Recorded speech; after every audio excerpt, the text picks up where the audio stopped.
Ningependa tena kuendelea kutoa taarifa ya mwenendo wa hali ya usalama hapa nchini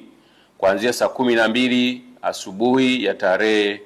ya leo tarehe 10 mwezi wa 12 2025 hadi mchana huu. Hali ya usalama ni shwari na shughuli za kiuchumi na kijamii zinaendelea kama kawaida nchi nzima baada ya mapumziko ya jana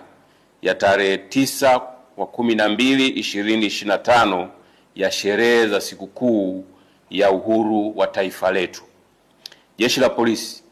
kwa ushirikiano na vyombo vingine vya ulinzi na usalama vitaendelea kushirikiana na nyinyi wananchi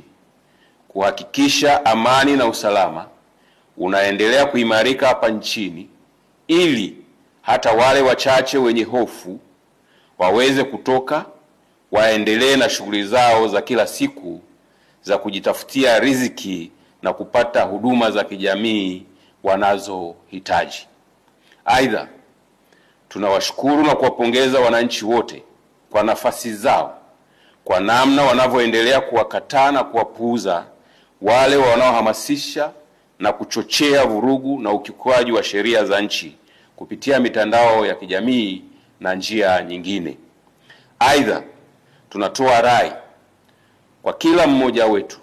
tuendelee kuungana kwa pamoja kulinda na kuimarisha amani na usalama wa taifa letu ili liendelee kuwa sehemu salama ya kuishi kwa vizazi vya sasa na vitakavyokuja.